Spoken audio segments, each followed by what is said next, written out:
That night, she called me not good enough. I smiled, placed the envelope on the bamboo table, and the entire ballroom fell silent. It wasn't a congratulations card. It was the original deed to a $14 million estate. The name on it wasn't hers.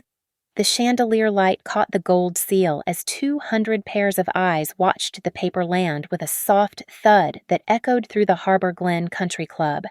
My mother-in-law's face drained of color as she recognized the Seaforth Point address printed in bold letters across the top.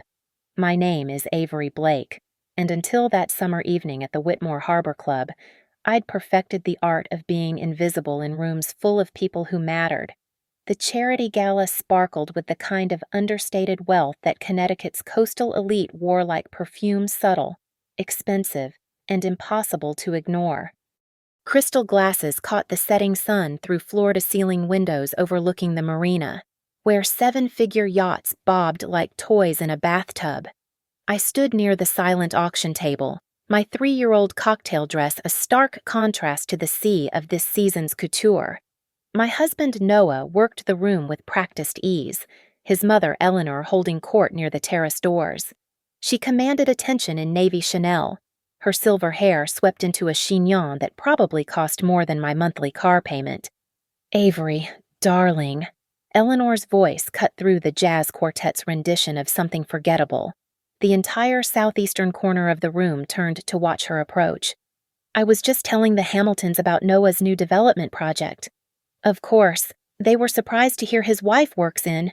She paused, letting her eyes sweep my outfit. Risk analysis. Was it such bookish work?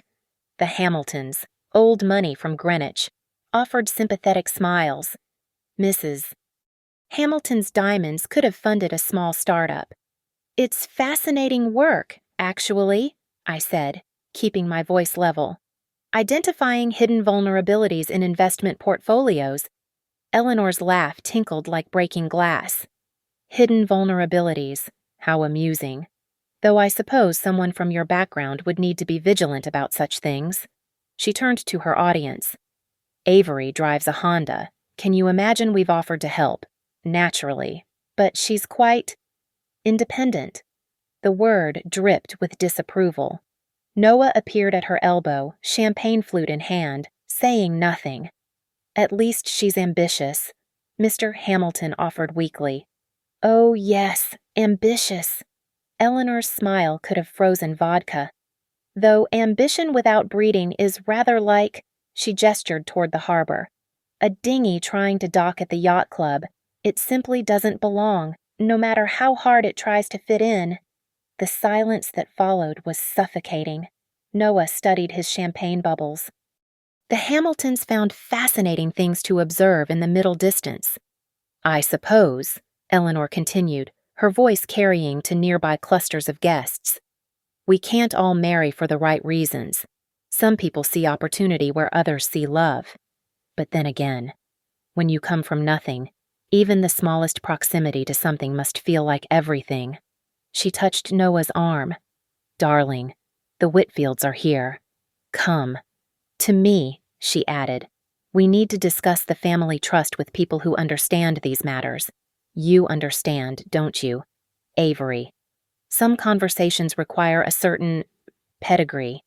They walked away, leaving me standing alone as conversations resumed around me in hushed, excited tones. The bartender avoided eye contact. A waiter circled wide around my position, but they didn't notice my phone propped against my champagne flute, recording everything. They didn't see me photograph the oil painting of Seaforth Point hanging in the club's main gallery, the crown jewel of Harbor Glen's coastline. The property Eleanor loved to call the Whitmore Legacy. Eleanor's words echoed, "Not good enough. Doesn't belong. Coming from nothing." I smiled, genuinely this time, and touched the recording app to stop. The timestamps were perfect, every word captured in crystal clarity, including the murmurs of agreement from her audience. Walking to the bathroom, I passed beneath that painting of Seaforth Point, $14 million of prime coastal real estate, 3 merged lots creating a compound that sprawled across the most valuable strip of Harbor Glen's waterfront. Eleanor had been promising to donate it to the family foundation for years, always at the right moment that never seemed to arrive. In the marble bathroom, I pulled up my encrypted files and reviewed the escrow instructions one more time, the wire transfer confirmations, the deed preparation documents, all dated that morning, all completely legal, all absolutely irreversible. Eleanor Whitmore thought she knew everything about opportunity and breeding, about who belonged and who didn't. She had no idea that the nothing she thought I came from had taught me everything about patience, planning, and the perfect moment to strike. The truth about my nothing was far more interesting than Eleanor's assumptions. At 22, fresh out of state college with a finance degree, I worked nights at a medical billing company while studying for my CFA exams during breaks. Every dollar that didn't go to ramen or rent went into what I called my Opportunity Fund, a Pelican Key LLC account that no one knew existed. While my peers were posting Instagram stories from rooftop bars, I was combing through probate auctions at 2:30 a.m., looking for distressed properties with tangled ownership that scared away casual investors. By 25, I'd flipped 4 properties, each deal teaching me more about title law, liens, and the beautiful complexity of real estate documentation. The profits rolled back into bigger deals, always through Pelican Key, always invisible. The real breakthrough came 3 years ago, before I even met Noah. The Seaside Boutique Hotel Group was hemorrhaging money, 48 hours from bankruptcy. Their crown jewel was a management contract for 3 adjacent beachfront lots in Harbor Glen raw land with expired development permits, a maze of easements, and a contamination issue that turned out to be a clerical error from the 70s. I offered them a bridge loan through Pelican Key, $2 million for 90 days at an interest rate that would make a loan shark blush. But the real prize was buried in paragraph 47 of our agreement, first right of refusal on any property disposition, assignable to any entity I controlled. They took the deal. They had no choice. When they inevitably defaulted, I didn't foreclose. Instead, I negotiated a purchase option at 60 cents on the dollar, then spent 6 months untangling the title issues myself. The contamination report, a typo, petroleum deposits, was actually petroleum deposits tested negative, with the crucial words cut off in a poor quality scan. The easements expired and unenforceable. The development rights transferable with the right municipal applications. By the time I met Noah at a Northbridge Ledger Group client event, I controlled 3 pristine beachfront lots that would appraise at $14 million once merged and properly entitled. The merger documents were complex, requiring surveys, environmental assessments, and architectural renderings showing how the 3 lots could function as a single estate. I handled it all through Pelican Key, using attorneys who didn't know my married name, title companies that dealt only with my LLC. Eleanor never bothered to really investigate my background beyond confirming I wasn't from their world. If she had dug deeper, she might have found the SEC filing where I was listed as managing member of Pelican Key LLC. She might have noticed the county recorder documents showing systematic acquisition of distressed coastal properties. She might have wondered why someone supposedly from nothing never seemed worried about money despite driving a Honda and shopping at department stores. But people like Eleanor don't look down that carefully. They see what confirms their assumptions and stop there. This morning, while Eleanor was having her hair done for tonight's gala, I sat in a conference room at Prescott & Associates, signing the final consolidation documents. The 3 lots were now officially one property Seaforth Point, a unified estate with single deed ownership. The attorney, bound by client privilege, handed me the recorded deed with its official stamp 923A, Sum, Harbor Glen County Recorder's Office. "Congratulations, Ms. Blake," he said.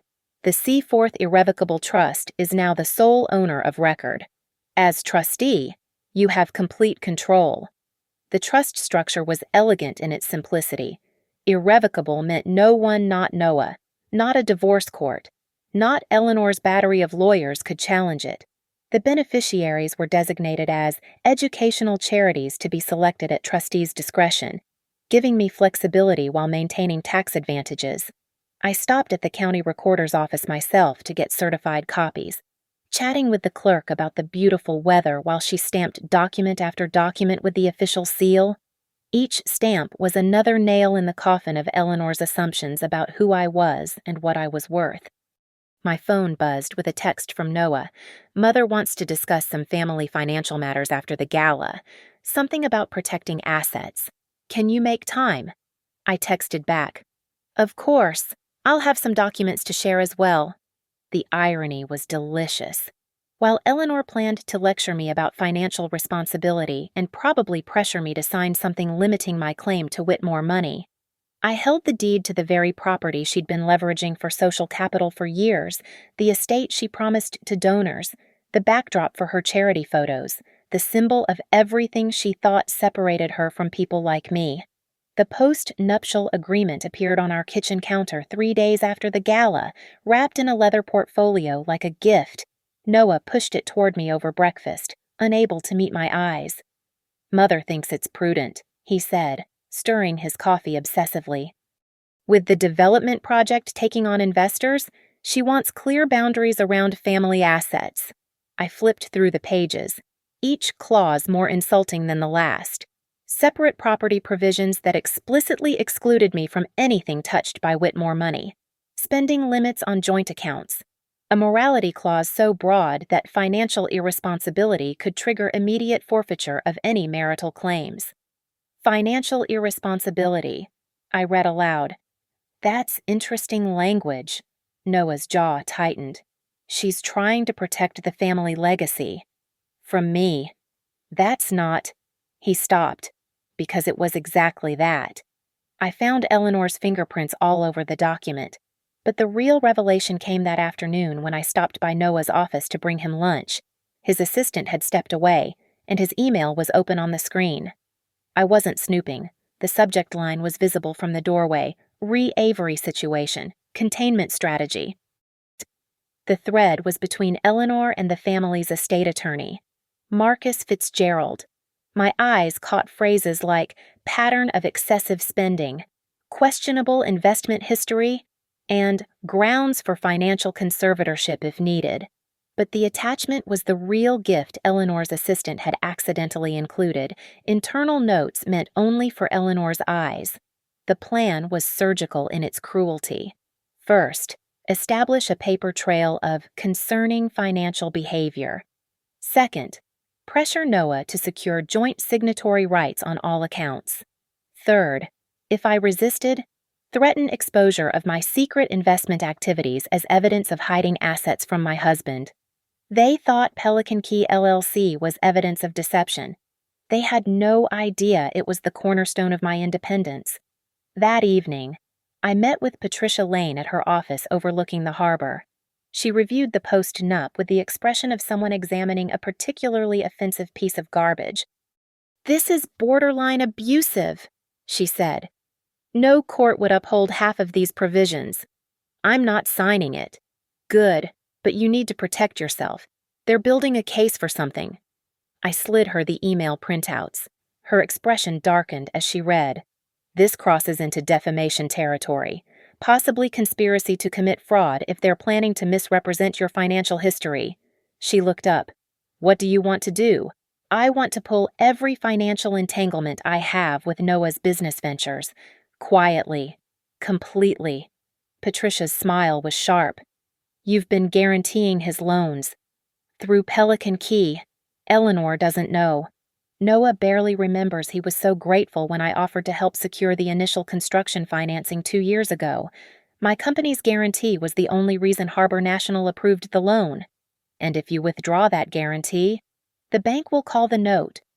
Noah will have 72 hours to find alternative financing or face default."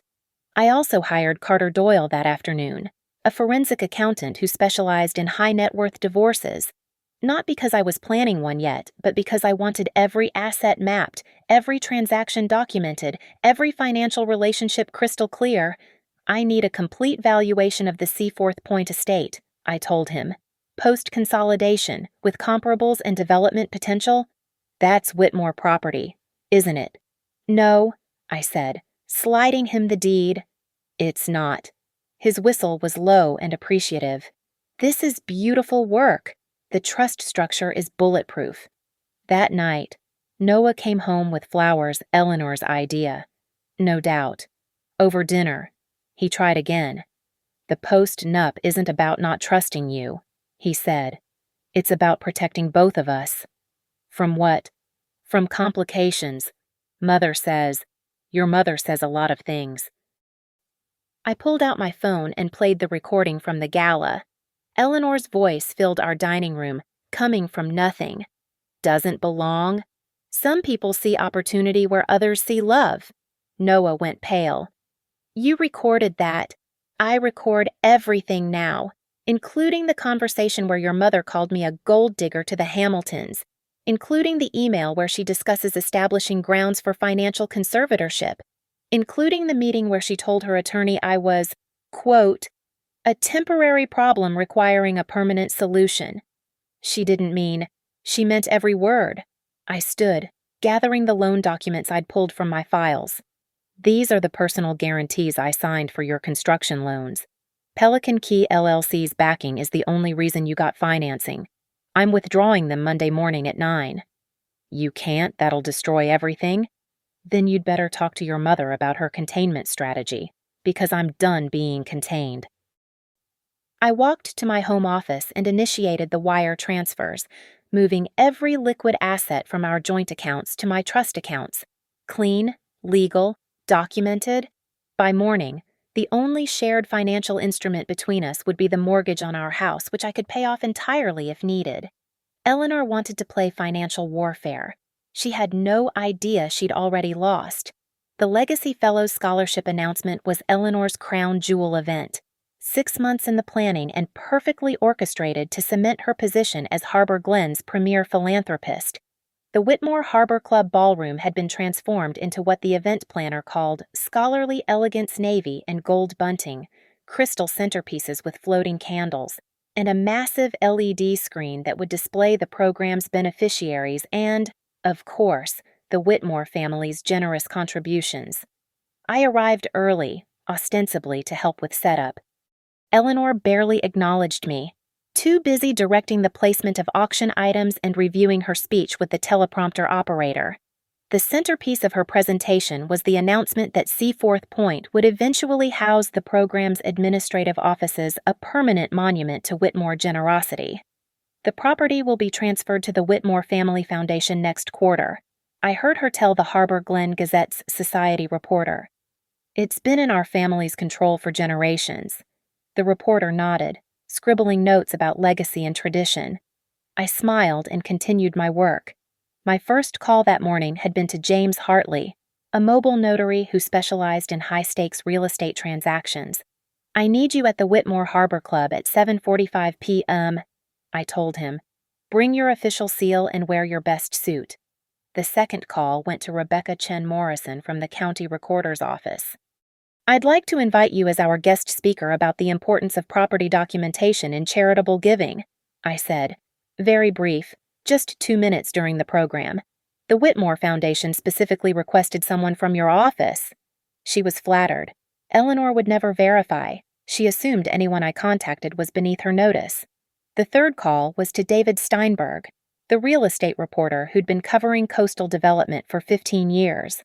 "There's going to be an interesting property announcement at the Legacy Fellows event," I told him. "You might want to bring a photographer."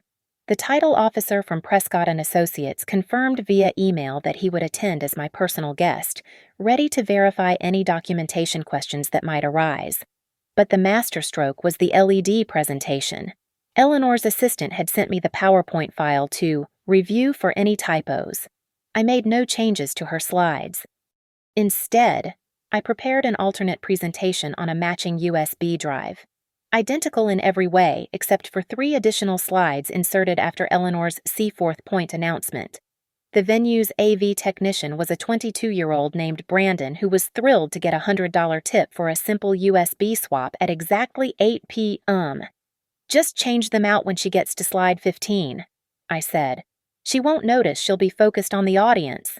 That afternoon, I sent the termination notices to Noah's lenders. Each one was precisely worded, citing the specific clause that allowed Pelican Key LLC to withdraw guarantee support with 72 hours notice.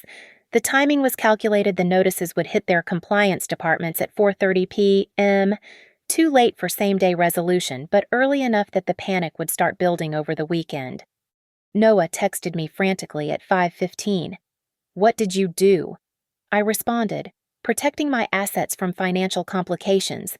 Your mother's suggestion. Remember, by 6 p.m." Noah was in crisis mode, his phone ringing constantly as lenders demanded explanations. Eleanor, preparing for her grand entrance, remained blissfully unaware that her son's development empire was 72 hours from collapse. The guests began arriving at 6:30. Harbor Glen's elite filled the ballroom, 300 people who mattered, according to Eleanor's mathematics. I wore a new dress for the occasion, a simple but elegant black sheath that cost more than my usual entire wardrobe. If this was my last Whitmore event, I would look the part. The auction items gleamed on their displays: sailing lessons, wine tastings, a week at someone's Hamptons house.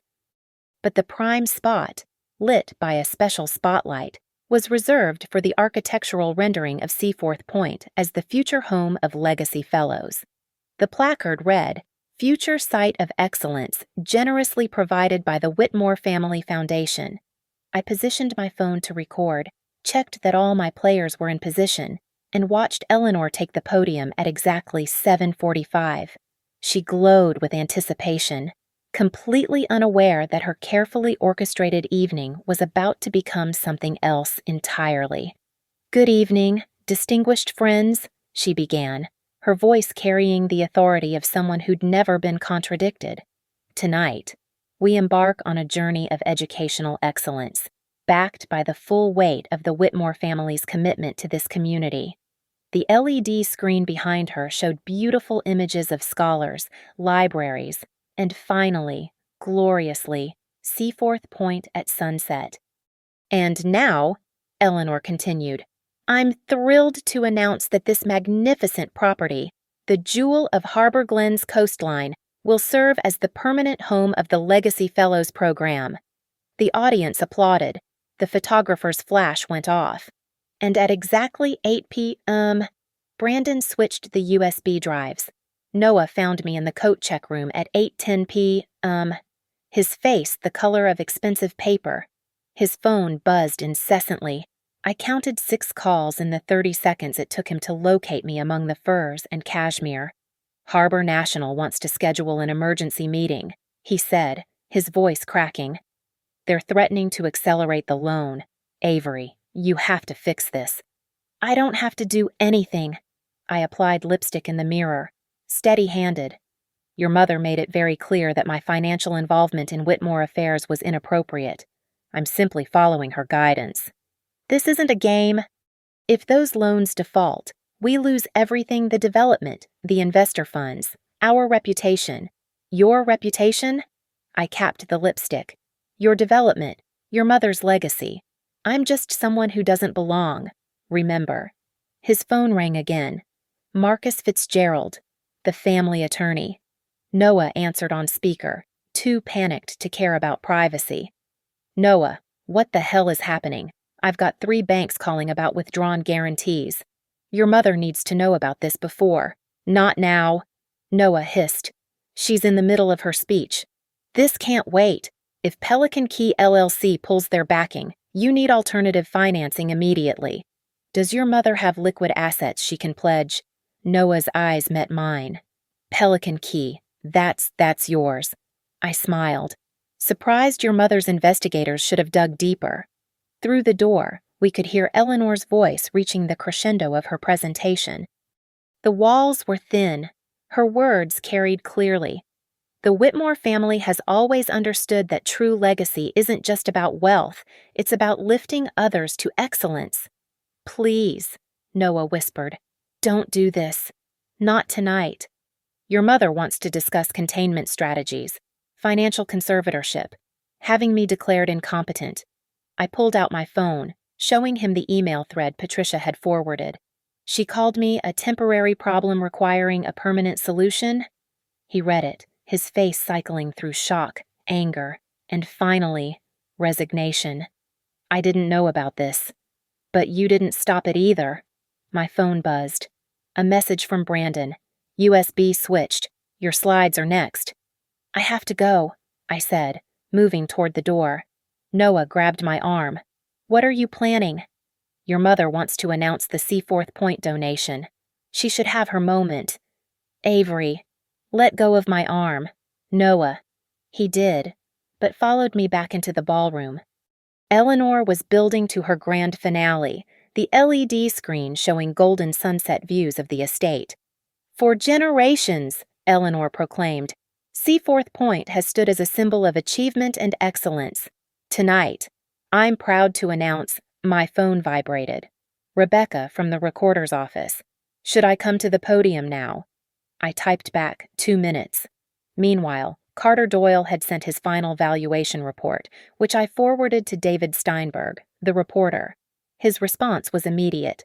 14 million confirmed with documentation. Every page, I replied. Eleanor continued, unaware of the gathering storm. The Whitmore Family Foundation will transfer this magnificent property to serve as the permanent home of legacy fellows, ensuring that future generations. Noah's phone exploded with texts. I glimpsed one from Marcus. Get your mother off that stage now. But it was too late. The presentation had advanced to my inserted slides. The first showed the county recorder's official seal.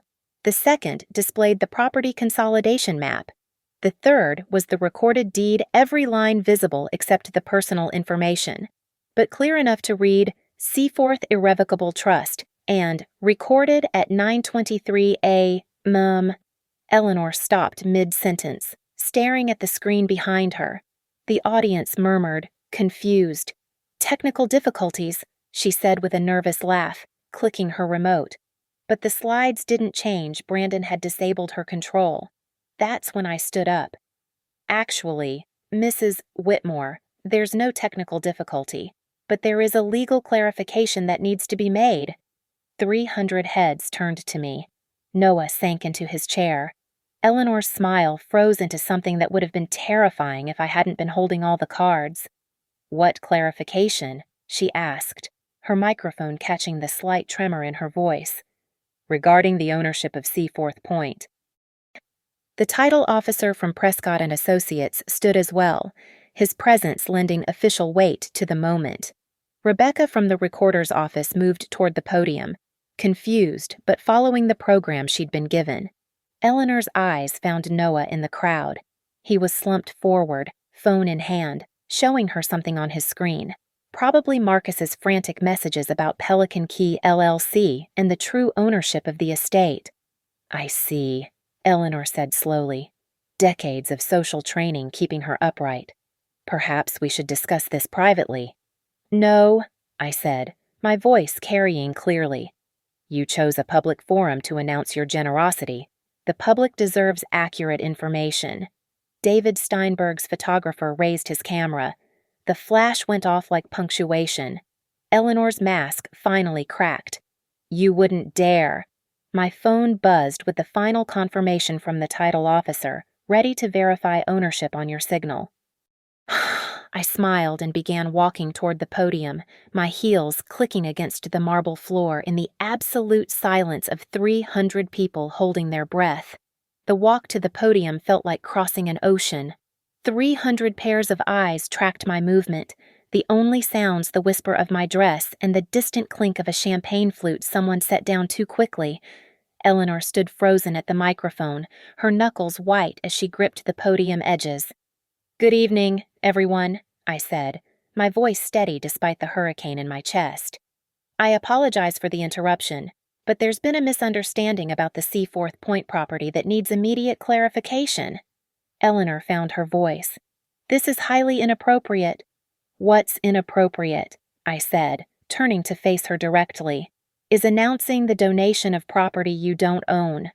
The collective gasp rippled through the ballroom like wind through wheat. Someone dropped a fork. It rang against china like a bell. That's absurd, Eleanor managed. Seaforth Point has been under Whitmore control. Under Whitmore assumption, I corrected. I nodded to Rebecca from the recorder's office, who approached with visible confusion but professional composure.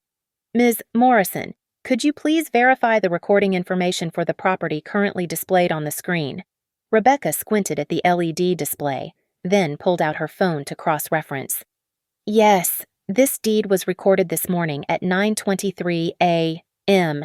The consolidation of 3 parcels into a single estate called Seaforth Point. The owner of record is... She paused, double-checking.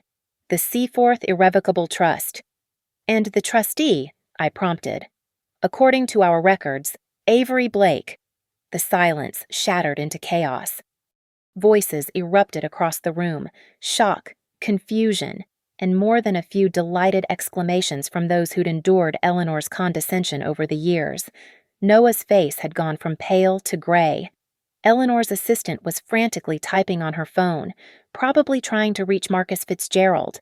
Eleanor's recovery was magnificent in its desperation.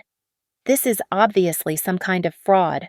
No fraud, the title officer from Prescott and Associates announced. Standing.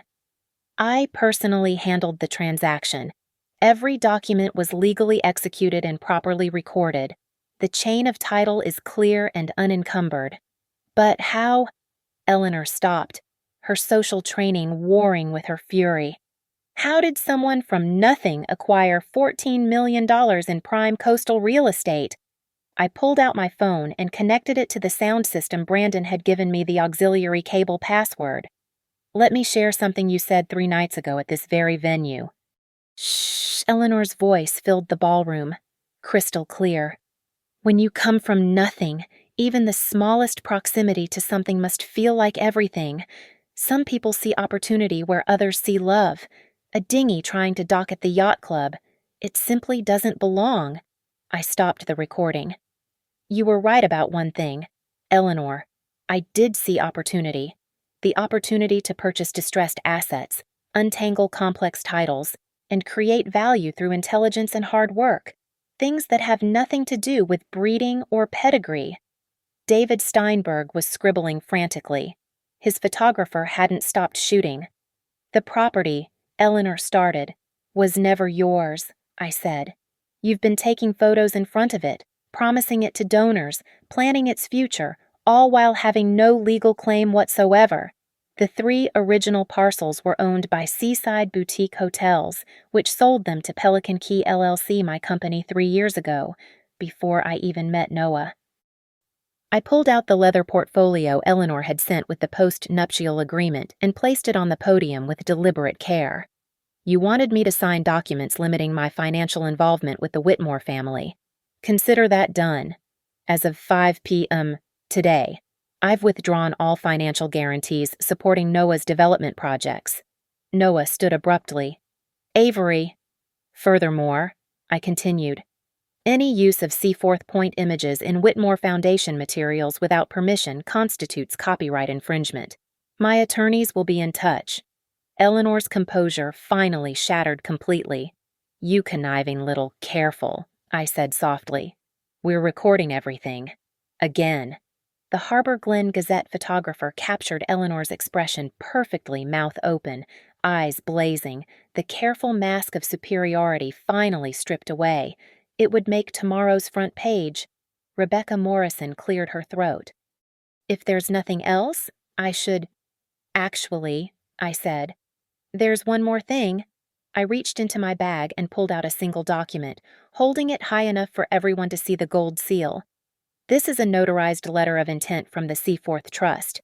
We're prepared to lease the west wing of the estate to a legitimate educational foundation for $1 per year, provided that foundation has no connection to the Whitmore family and operates with complete financial transparency. The murmuring grew louder. Several heads of competing charities sat up straighter. You can't, Eleanor began. I can, I do, and it's done. I set the document on the podium with a soft thud that echoed through the silent room. The difference between us, Eleanor, is that you inherited your position. I earned mine. I reached into my leather portfolio and withdrew the heavy manila envelope, the one that contained everything Eleanor Whitmore thought she owned.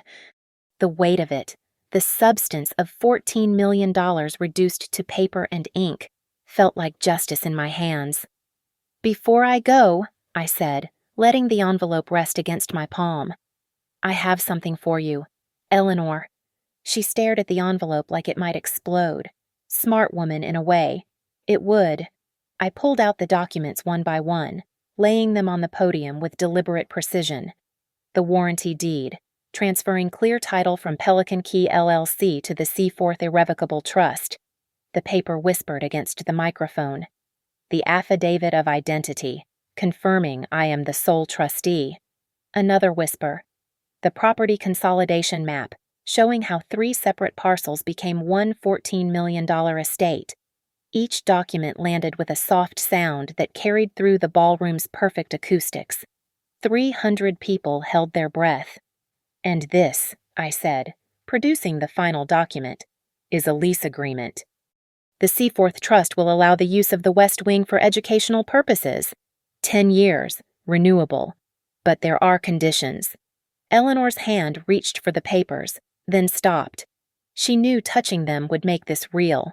First, the program cannot bear the Whitmore name. Second, it cannot discriminate based on what you call breeding or background. Third, and this is non-negotiable, you, Eleanor Whitmore, cannot serve on its board in any capacity, ever. "This is extortion," she hissed. "No, it's ownership." I picked up my phone again. "Let me remind everyone what Mrs. Whitmore thinks of people like me." Eleanor's recorded voice filled the room again. "Not good enough. Doesn't belong. Ambition without breeding. From nothing." I let it play for exactly 15 seconds, enough to refresh memories, not enough to be cruel. Then I stopped it. "I'm not good enough," I said quietly, but the microphone carried every word. "I purchased, consolidated, and now control the property you've been leveraging for social capital. I identified the title issues you never knew existed. I negotiated with banks while you were getting your hair done. I built my wealth from nothing while you've been spending what your grandfather earned." The envelope made a sound like thunder when I let it drop onto the podium. James Hartley, the mobile notary, stepped forward with his seal and stamp. "Ms. Blake, shall I notarize your signature on the lease agreement?" "Please do."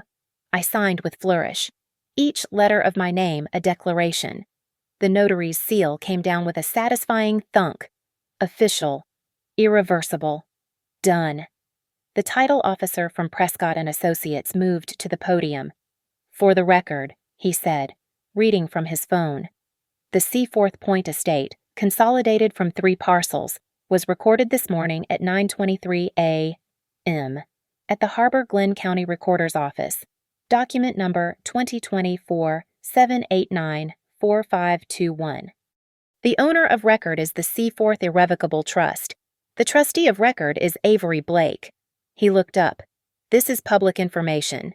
Anyone can verify it." I pulled out the most beautiful thing of all, a single brass key on a Tiffany keychain I'd bought specifically for this moment. The key caught the chandelier light as I held it up.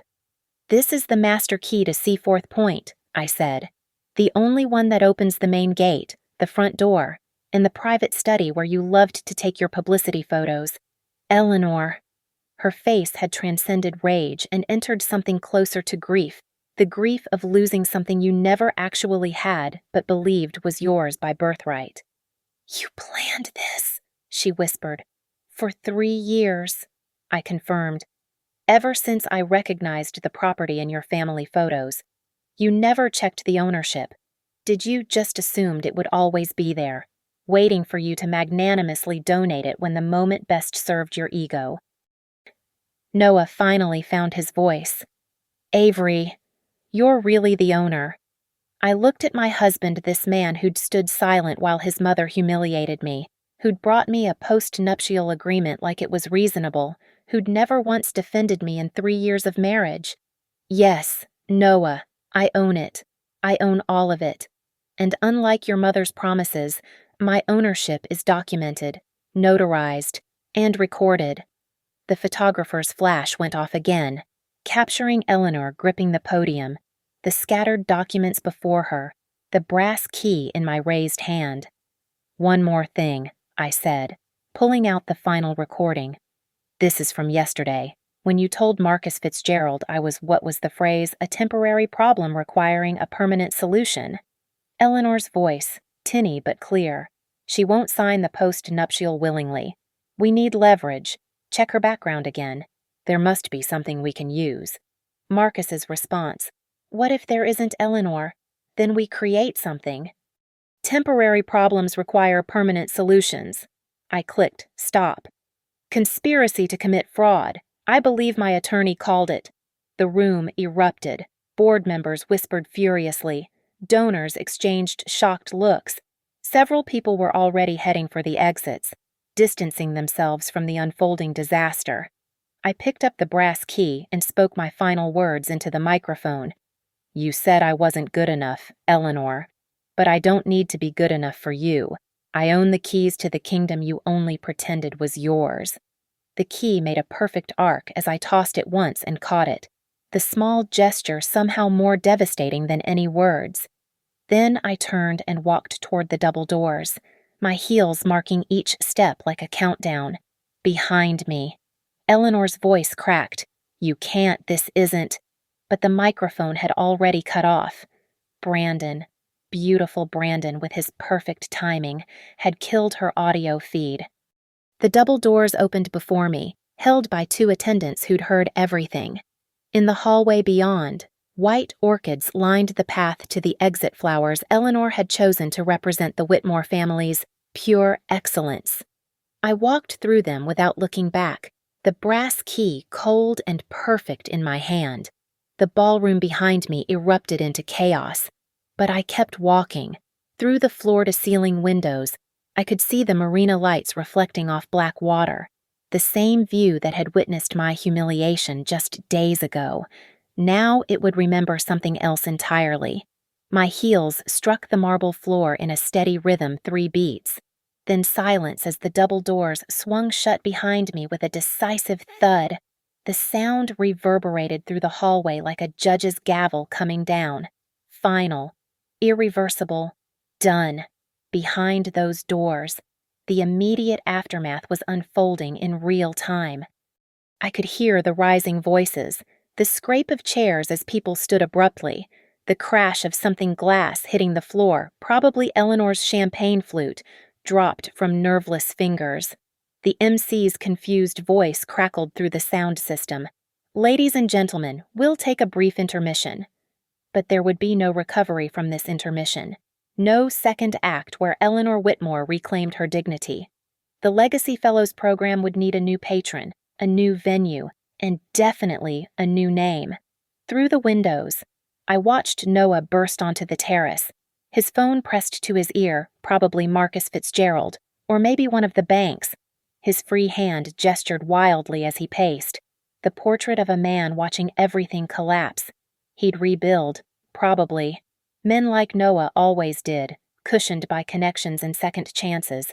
But he'd do it without my invisible support, without Pelican Key's guarantees, and without a wife who'd been deemed not good enough.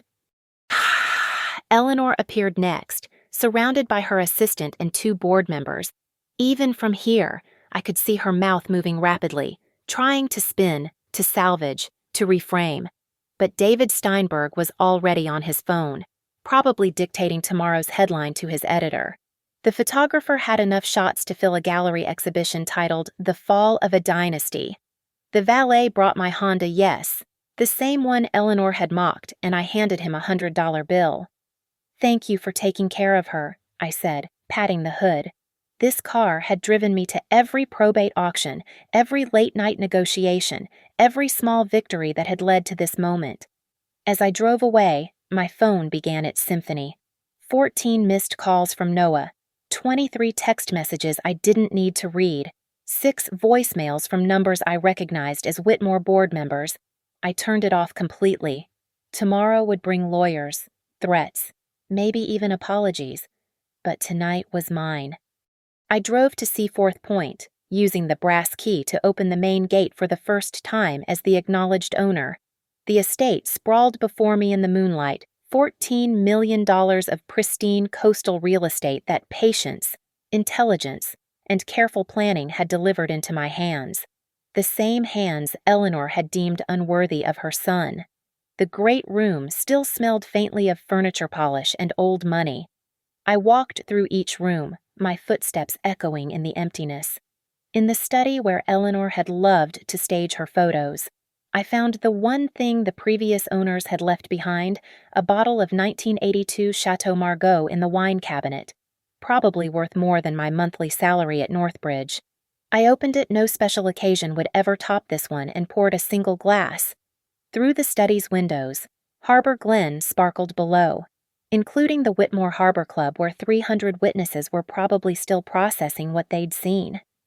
The wine tasted like victory, like 3 years of planning, like every slight, every insult, every moment of being deemed not enough transformed into this standing in a $14 million estate that I owned, completely and irrevocably. My phone, turned back on, showed one new message from an unknown number. I almost ignored it, then recognized the area code Harbor Glen Gazette. Ms. Blake, David Steinberg here. My editor wants to run this as tomorrow's front page with the headline, "Not Good Enough. How One Woman's Response to Elitist Insult Toppled a Dynasty." Would you like to provide a comment? I typed back, "No comment needed. The deed speaks for itself." Then I blocked every number associated with the Whitmores, poured another glass of wine, and sat in Eleanor's favorite photography chair to watch the sun rise over my property. The same sun that would rise on a new Harbor Glen tomorrow, one where bloodlines meant less than work ethic, where breeding couldn't buy what intelligence could build, and where a woman once deemed not good enough held the keys to the kingdom. The brass key sat on the mahogany desk, catching the first rays of dawn. Such a small thing to represent such enormous power, but then again, I'd learned long ago that the smallest keys often open the biggest doors. You just had to be smart enough to find them, patient enough to wait for the right moment, and brave enough to turn them when that moment arrived. Eleanor Whitmore had been wrong about many things, but she'd been right about one. I had seen opportunity where others saw love. The opportunity to prove that good enough isn't determined by birth or marriage or acceptance into someone else's club. It's determined by what you build when everyone else assumes you're nothing. Thank you so much for listening to this story of sweet revenge and justice served cold. Where are you listening from today? I'd love to know. Drop a comment below and let's connect.